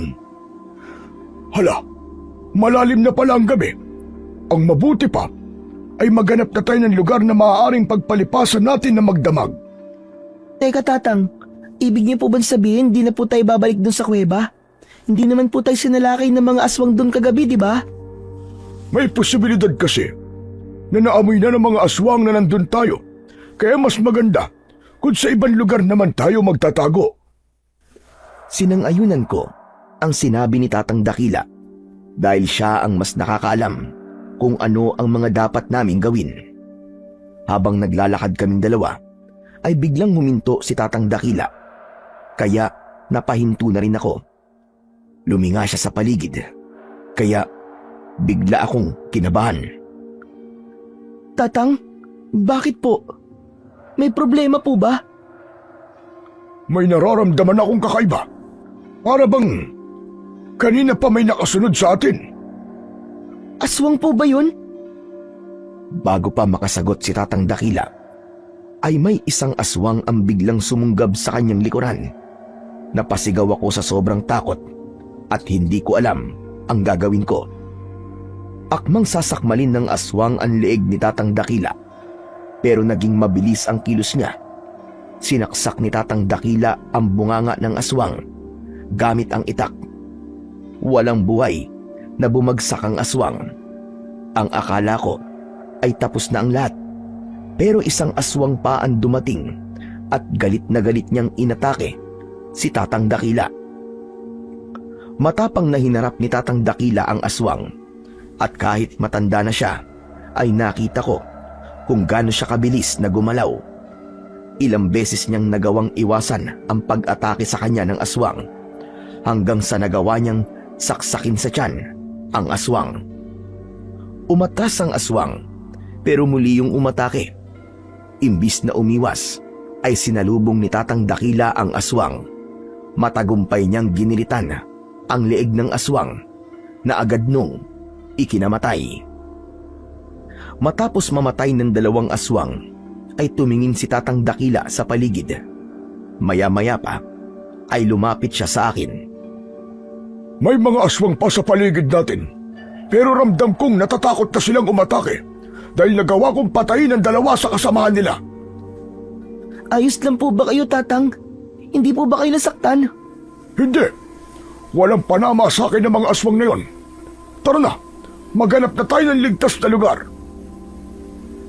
Maigpit na hinawakan ni Tatang Dakila ang kamay ko, at saka kami tumakbo palayo sa lugar na yon. Takot na takot ako dahil sa hindi kalayuan ay naririnig namin ang pag-ungol ng mga aswang na parabang galit na galit. Hindi nagtagal ay isang mas maliit na kuweba ang aming nakita. Pumasok kami roon at doon namin piniling magpalipas ng magdamag. Nang nakaupo na kami, ay tinignan ko si Tatang Dakila. Hindi pa rin kasi ako makapaniwala na kahit mag-isa lang siya, ay nagawa niyang mapatay ang dalawang mababangis na aswang. Tatang Dakila, ang galing niyo po palang makipaglaban sa aswang. Talaga po bang nakikipaglaban po kayo sa mga aswang kahit noon pa? Hindi. Ang totoo niyan, ayun ang unang beses na ginawa ko yun. Sa tingin ko, ang kagustuhan kong protektahan ka ang nagtulak sa akin para labanan ng mga aswang. Salamat po talaga, Tatang Dakila. Kung wala po kayo rito, malamang patay na po ako nung unang gabi ko pa lang po dito sa isla. Saka na tayo magkwentuhan. Magpahinga ka na at matulog. Ako naman ay magbabantay at baka sundan tayo rito ng mga aswang. Sige na, magpahinga ka na, iyo. Sa pangalawang gabi namin sa isla, ay naging kampante na naman ang aking pagtulog dahil malaki ang tiwala ko na hindi ako pababayaan ni Tatang Dakila. Isa mang malaking misteryo kung paanong napunta si Tatang sa islang yun ay hindi ko na yun inisip. Siguro nga ay gumagawa ng paraan ang Panginoong Diyos para hindi magtagumpay ang kasamaan. Kumbaga, si Tatang Dakila ang ginawang instrumento ng Panginoong Diyos para manatili akong ligtas at upang makauwi ako ng buhay at makasama ko pa ang aking tatay. Kinaumagahan, pagising ko ay sabay kaming kumain ni Tatang Dakila. Hindi na namin inisip ang nangyari nung nakaraang gabi at nag-focus na lang kami sa dapat naming gawin sa araw na yon. Pagkatapos naming kumain, ay pinagtulungan naming itulak ang balsa papunta sa dagat. Mula sa kawayan, ay gumawa si Tatang Dakila ng sagwan at hindi nagtagal ay nakasakay na kami sa balsa habang naglalayag sa dagat. Parang umayon pa sa amin ang panahon dahil walang malakas na hangin. Maaliwalas ang panahon at kalmadong-kalmado ang dagat. Naging matyaga kami sa pagsasagwan at makalipas lamang ang ilang oras ay nakarating na kami sa pier. Mula roon ay humingi kami ng tulong sa mga tao para magkaroon kami ng pamasahe pauwi sa bahay ni na Tita Ason. Dahil araw ng Kapaskuhan ay marami ang nagbigay sa amin ng pera. Nang may sapat na kaming pera para sa pamasahe ay sumakay na kami ng bus. Panay ang dasal ko na sana ay magtagpo na kami ng tatay ko sa araw na yon. Hapon na nang nakababa kami ng bus. Mula sa istasyon ng bus ay nag-tricycle kami papunta sa bahay ni na Tita Ason. Pagdating ko sa bahay ni na Tita Ason ay agad akong pumasok doon habang si Tatang Dakila ay nagpaiwan lang sa labas. Nagulat si na Tita Ason at Kuya Romeo nang nakita nila ko. Para silang nakakita ng isang patay na bumangon mula sa hukay. Teka, totoo ba itong nakikita ko, anak? Si Angelo ba talaga yan? Ako nga po ito, tita. Ikinalulungkot ko. Pero hindi po kayo nagtagumpay sa plano nyong sa isla ako mamamatay. Di maaari ito. Anak ka ba ng pusa? Marami kang buhay. Paano ka nakaalis sa isla? Hindi na po mahalagang malaman nyo kung paano po ako nakaalis doon. Ang importante po ay nandito na po ako at magkikita na po kami ng tatay ko. Nay, hindi pwede maabutan si Angelo ng tatay niya rito. Magsusumbong yan sigurado. Eh, anong gagawin natin? Ayoko makulong. Nagpunta si Romeo sa kusina. Makalipas ang ilang sandali ay bumalik siya habang nakatago sa likod ang isa niyang kamay. Nang lumapit siya sa akin ay doon niya na inilabas ang itak na nakatago sa likod niya. Nagimbal ako nang itutok ni Kuya Romeo ang itak sa leeg ko. Nanlilisik ang mga mata niya na parabang sinasapian na siya ng demonyo. Kung hindi ka namatay sa isla, sisiguraduhin ko sa'yo na dito ka mamamatay. Malakas akong napasigaw, pero isang lalaki ang biglang dumating. Nagulat si Kuya Romeo at nabitiwan niya ang itak. Maging ako ay binitiwan na rin niya. Napamaang ako sa lalaki dahil hindi ako maaaring magkamali. Siya yung lalaking nasa larawan na kasama ng sulat sa akin ng tatay ko. Lumapit ang lalaki sa akin at habang matalim ang mga matang nakatingin siya kina Tita Ason at Kuya Romeo. Mga hayop kayo! Anong ginawa niyo sa anak ko? Perhel, ikaw ba talaga yan? Ano kasi, wala yun. Naglalaro lang sila ni Romeo ng saksak-saksakan. Nagsisinungaling po siya. Gusto po nila akong patayin kasi ayaw po nilang makita ko po ang tatay ko. Mga walang hiya kayo. Hindi ko kayo mapapatawad. Sisiguraduhin ko na pagbabayaran yung ginawa niyo sa anak ko. Ipapakulong ko kayo. Nagpapatawa ka ba? Baka ikaw pa nga ipakulong namin eh. Dahil pinabayaan mo ang anak mo. E di ipakulong niyo. Kaya kong kumuha ng magaling na abogado na magpapatunay na hindi ko kagustuhan na iniwanan ko si Angelo at ang nanay niya. Ang mga magulang ko may kagustuhan nun. Kayo ba? Kaya niyo bang kumuha ng mahusay na abogado para ipagtanggol ang sarili niyo sa mga kasong isasampa ko sa inyo? Tila umurong ang dila ni na Tita Ason at Romeo sa sinabi sa kanila ng tatay ko. Nang tignan ko ang tatay ko at nang nagtama ang aming mga mata, ay hindi ako makapaniwala na nasa harapan ko na siya. Kayo po ba talaga ang tatay ko? Oo, anak Angelo. Ako nga ito. Patawarin mo ko kung ngayon lang kita nahanap. Hindi na ako nagsalita at umiiyak akong yumakap sa kanya. Walang kasing saya ang puso ko nang sa wakas ay naramdaman ko na ang yakap ng aking ama. Maging siya ay umiiyak na rin. Aalis na tayo rito, anak. Isasama na kita sa Maynila. Sandali lang po, Tay. May kakausapin lang po ako sa labas. Ipapakilala ko po sa inyo yung taong tumulong po sa akin. Napakabait po niya. Nagmamadali akong lumabas at nakita ko si Tatang Dakila na nakatayo pa rin sa labas ng bakuran ng bahay ni na Tita Ason. Masaya akong lumapit sa kanya at ikinuwento ko sa kanya ang lahat ng nangyari. Masaya ko para sa iyo, Angelo. Dapat lang sa iyo ang lahat ng nangyayari ngayon. Dahil isa kang mabuting bata. Maraming salamat po. Kasi napakalaki po ng tulong na ginawa niyo po sa akin, Tatang Dakila. Halika po. Ipapakilala ko po kayo sa tatay ko. Hindi na kailangan. Paalis na rin kasi ako. Oo nga pala. Bago ko makalimutan, kaarawan ko pala ngayon. Kaya sana ibatiin mo ko. Kahit yun na lang ang kapalit ng lahat ng tulong ko sa iyo. Ano? Kaarawan niyo po ngayon? Ang astig niyo po talaga, Tatang. Pasko po pala ang birthday niyo. Happy birthday po sa inyo, Tatang.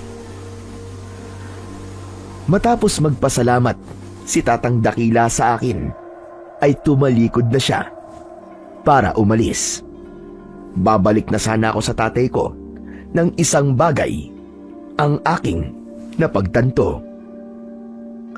Teka, birthday ngayon ni Tatang Dakila. Tapos Pasko rin. Di ba ang Pasko ay birthday din ni Papa Jesus? Hindi kaya... Muli akong humarap para kausapin ulit si Tatang Dakila. Pero nagulat ako dahil nakita ko kung paanong nagliwanag ang buong katawan ni Tatang Dakila at sa isang kisap mata ay naglaho siya na parang bula. Gumapang ang matinding kilabot sa buong katawan ko. Nang sandaling yon ay nasagot na ang katanungan sa utak ko kung sino nga ba talaga si Tatang Dakila. Doon ko napagtanto ang dahilan kung bakit nang napunta ko sa isla ng mga aswang ay biglang naroon din siya. Nakangiti akong tumingala sa langit habang may luhang namumuo sa aking mga mata. Pero yon ay luha ng kasiyahan dahil sa parting yon ng aking buhay ay naramdaman ko ng lubusan ang pagmamahal sa atin ng Diyos na lumikha na si Hesukristo. Matapos ang lahat, ay sumama na ako sa tatay ko sa Maynila. At simula noon, ay tuluyan nang nagbago ang takbo ng buhay ko.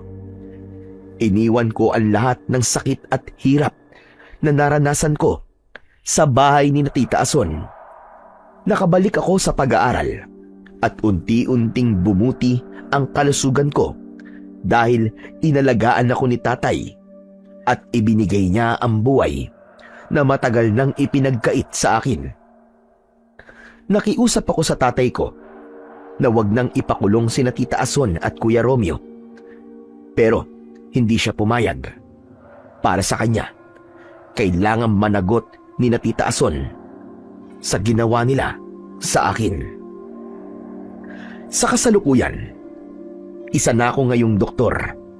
Ginagamit ko ang propesyon ko para tumulong sa mga may sakit, lalo na sa mga batang kagaya ko noon na sakitin. Hindi ko kailanman nakalimutan si Tatang Dakila. Buo ang paniniwala ko na siya ang ating Panginoong Hesus na nagkatawang tao para iligtas ako noon sa isla ng mga aswang. Sa lahat ng pinagdaanan ko ay napatunayan ko ang kapangyarihan ng pananampalataya. Dahil kapag kumapit ka sa Kanya at naniwala ka sa plano Niya, ay may darating na liwanag sa iyo kahit gaano pa kadilim ang pinagdadaanan mo. Maraming salamat po, Panginoong Diyos. sa buhay po na ipinagkaloob niyo po sa amin. Huwag niyo po kaming pababayaan sa araw-araw. Ang lahat po ng ito ay idinadalangin ko at inaangat sa inyo, o aming Panginoong dakila sa lahat. Maligayang Pasko po muli sa inyong lahat at manigong bagong taon.